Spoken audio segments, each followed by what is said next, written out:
Welcome to the Iron Self podcast, where we jump into health, fitness, mindset, and becoming the best version of yourself. Today with your hosts, Mike and Kayla Minion. Hello and welcome back to the Iron Self podcast. Hey guys, hope everyone is having an absolutely amazing day. So today we are talking about the number one reason for your weight loss stalls, and I think that it's not going to be overly surprising. It's cheeseburgers. It's not the cheeseburgers. It's not the cheeseburgers. Maybe it is. Maybe if you're consuming only cheeseburgers. Maybe that's the problem. But most of the time, the weight loss stalls are because of something called metabolic adaptation. I don't know if this is something that you guys have heard of before, or maybe know what it is, but let's start with, what is it?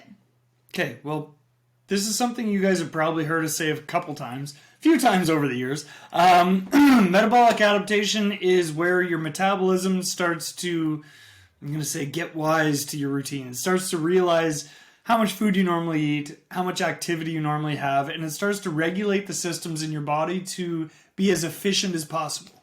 Yeah, so essentially our body wants to be the most efficient machine completely possible. So if that's the case, then, if we are under consuming food, then our body needs to lower the amount of calories that it requires to do tasks. And our body is really efficient at doing that. And so our metabolism regulates to the amount of calories, the amount of exercise, the demand that we're asking of it. So, how many times have I had a client come to us that says, I'm only eating 800-900 calories and I can't lose weight? Well, yes, your metabolism has downregulated and adapted to living off 800-900 calories. So in order for you to actually begin to lose that weight, you're going to literally have to starve yourself more than where you're at. But I guess the question becomes, at what cost? What is it worth to you to be, I'm going to say, weighing less, maybe not necessarily fat loss, right? We talked about that in our last episode. If you haven't listened to that, fat loss over weight loss. However, if we're really adapting down to those lower calories, then the loss that we're getting is usually not going to be fat loss. It's going to be weight loss, because our body is barely even able to meet its basic needs for digestion, for thought, for movement, breath. A lot of times at those calories, our body is quite literally goes into this catabolic state where it's just like everything that we have in us starts breaking down to be able to fuel our daily movements, right? Because we are not at our base metabolic rate or basal metabolic rate, which is the very least amount of food you need to be able to survive. So if we are not eating that, our body has to start breaking down tissue to be able to create energy to use. 100%. And this is regardless of whether your metabolism has completely downregulated or you're in a fat loss or weight loss phase right now. But when we are losing weight, it's not just fat that we're losing. We might be losing muscle glycogen. We might be burning some muscle depending on how low our calories are.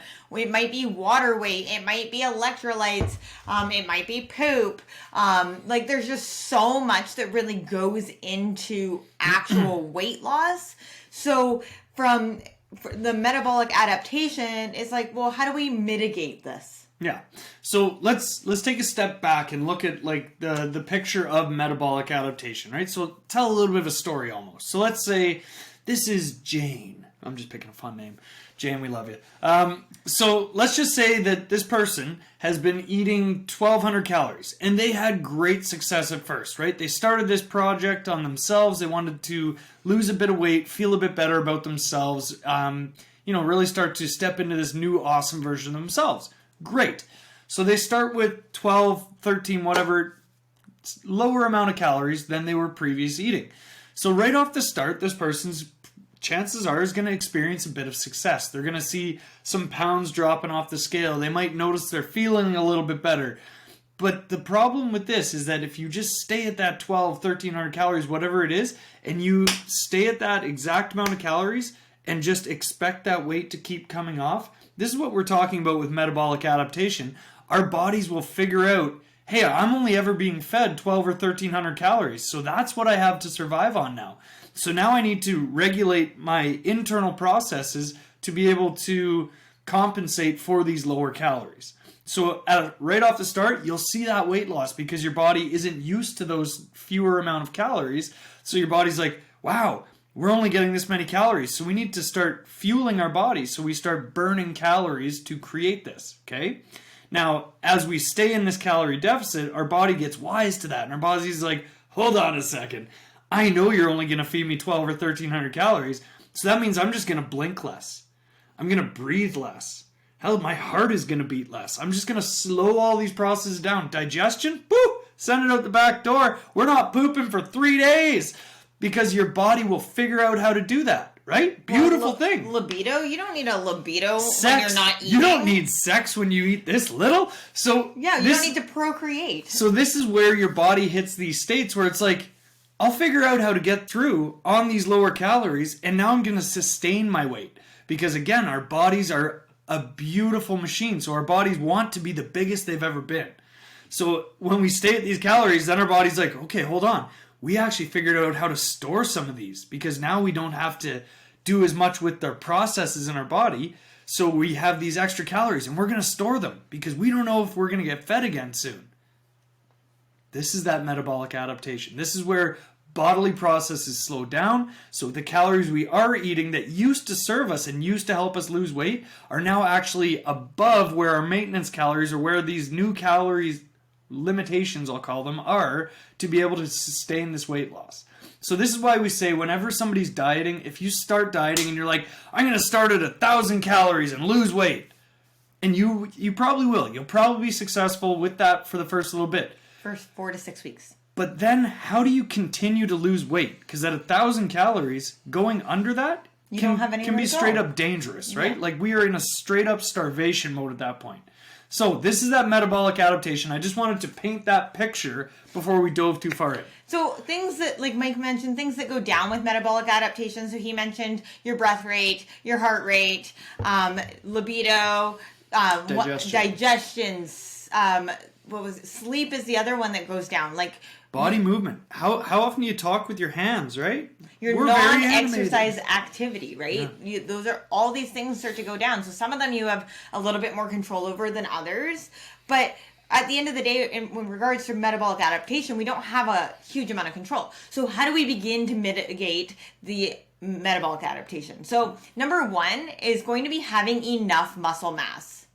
So if you do not have enough muscle mass right now, then looking at getting on a really good strength training program that's going to help build out that muscle mass so that we are sending our body the signal that I need to use this muscle, so please don't burn it. And muscle's really important in this sense because what's going to be more metabolically active, your muscle or your fat?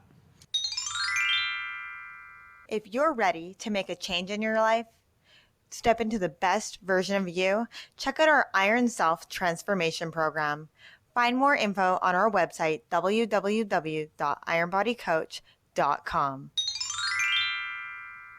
Well, it's definitely muscle because when Mike's speaking like metabolically active, what do we mean? What burns more calories? There we go. So what burns more calories? As at rest, I think it's like 1 pound of fat burns like half a calorie or a calorie or something like that every hour, which is not much. Not much. And 1 pound of muscle like quadruples that. Like 4 to 8. Yes. 4 to 6 or something like that. So more muscle, higher metabolism, we can burn more. How else do we mitigate metabolic adaptation? Well, having either regular diet breaks or refeeds structured into your program. Maybe you do a little bit of calorie cycling. Maybe you don't drop your calories too fast too soon.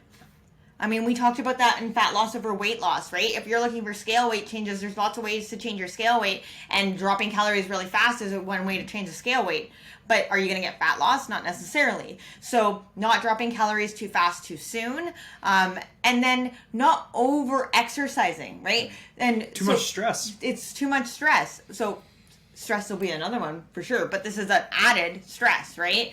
So metabolic adaptation is like, well, if I'm over exercising, I'm, doing cardio a ton of a ton per week. I'm doing weightlifting a ton per week because I don't want to say a number because people will get stuck on like It's myopic. yeah, it's myopic. It's like depending on what overexercising is for you, right? If you are a person that's sedentary and you're not doing anything, and then all of a sudden you're doing everything, then that might be overexercising. The other thing is too much cardio will definitely stall our weight loss because it sends that metabolic response. Too much stress, like Mike said. So whether that be physical stress or mental stress. Your body treats it all the same. Stress is stress to your body. It is a cortisol releasing event that causes a sympathetic nervous system response. That is literally what stress is. Not getting enough adequate recovery, especially when it comes to sleep. If you are not sleeping enough, your metabolism will downregulate because you're going to have to find energy elsewhere. And most of us, if we don't sleep enough, we crave those highly processed foods or those quick carbs, those things that are going to give us that quick energy burst. And that really is because we just need it now versus trying to create the energy from our stores already, right? Because that's at the end of the day, that's what body fat is just stored energy, right? I overconsumed some energy, so I stored some energy for use for later. It's to prevent famine, right? So number one reason for your weight loss or fat loss stalls is going to be metabolic adaptation, and that will look different for each person. The signs and symptoms of metabolic adaptation usually will look different for each person, but a plateau will be consistent across the board, right? We might see metabolic adaptation where you just have no energy, you're constantly fatigued, you can't sleep well, your digestion is poor, like all of those other things kind of go down, but it's not consistent across the board. So at the end of the day, metabolic adaptation being what is your body regulated to, right? And we always say change doesn't come without inconvenience, and you can't do the same thing over and over again and expect a different result, right? So if we are consistently at the same amount of calories and we're expecting our body to not plateau at that same amount of calories or that same amount of effort in our workouts or the same amount of lifestyle behaviors and things that we're doing, then if we're not changing that up, we're not going to get that adaptation, right? That change. So if we want to achieve different results or results that we've never achieved before in our life, we have to do things different. We have to change the way in which we're doing them. Yeah. No, that's perfect. Fabulous. Well, hopefully you guys learned something in today's episode. I know it's a little quicker of an episode, which is wonderful because you can listen to it nice and quickly, and hopefully you guys got some information. Now, if you want help because maybe you're feeling like, oh my goodness, I have metabolic adaptation, or I'm feeling really fatigued, like that really resonated with me, reach out to us because we have tips and tricks and up our sleeve to help you prevent the adaptation, help you begin to reverse that adaptation, and to help you really begin to crush your weight loss goals, okay? Or fat loss goals, depending. The biggest thing, the biggest takeaway I want everybody to get from this is that a calorie deficit is the way we lose weight. We know that. We preach that. You've heard us say it a million times. But the problem is when we stay in those deep deficits for too long, our bodies are fucking smart. They figure that out, right? So we need to trick our bodies. We need to coax. We got to poke the body to figure out how to make it to get back on that weight loss, on that fat loss routine, which means, and I know this is terrifying, but it means eating more calories for a small amount of time. Right? It's not the same for everybody. It's different depending on your body type, depending on a lot of different factors here. So again, like Kayla said, if you want some help with this, definitely reach out. We do this for a lot of people. So let us help you to make your life that much easier. And outside of that, don't let that metabolism adapt too quickly. Yeah, and don't fight the weight loss, fat loss progress, right? When you're fighting with your body, again, that's more stress. So coax the body. Let's really guide ourselves through the process and not make it a terrible feeling. Like everybody's like, oh, I'm on a diet. I hate dieting. Like, well, let's not make it a process. Like, let's make it a thing. It's just, you know what? I'm eating healthier and I'm trying to regain my health. I'm trying to build strength. All of those other things that kind of come along with this as well. Yep. And again, number one hack I want to throw out there for everybody is that your muscle, your lean mass, is more metabolically active. So let's switch the focus. Again, I know I've said this a couple weeks in a row here, but it's so important. Switching the focus from pure fat loss to let's just get strong and healthy. Let's figure out how we can make our bodies feel strong positionally, feel strong within our frame, and really start to build some muscle. Because as we build more muscle, for every single person out there, age does not matter. Whether you're young, whether you're old, or right in the middle like me, it doesn't matter. The more muscle you have on your frame, the better your body responds to these changes. So let's build some muscle, let's lose some fat in the process, and have fun while we're doing it. And now, my ladies that are afraid of looking like the Hulk, I will tell you right now, it is very difficult to look like the Hulk without enough testosterone. Okay, so ladies, half a pound to a pound of muscle is maximum build that you're going to get in a month under perfect conditions. And I'm going to say perfect conditions with diet and exercise and everything being online, like on track, not online. Whatever, on track. So half a pound to a pound, you're not going to look like the Hulk right away. Starting to redefine what you want your body to look like. If your coach is not asking you what you want to see for changes in your body, then maybe you need to look at getting a coach that wants to help you gain the physique that you want and that can really grasp your vision for yourself, so that we can define what does your idea or ideal look like, because that's really how we begin to take control and build that confidence long term. Awesome. Love it. All right, guys. Bye for now. Thanks so much for listening. Have an awesome week, guys.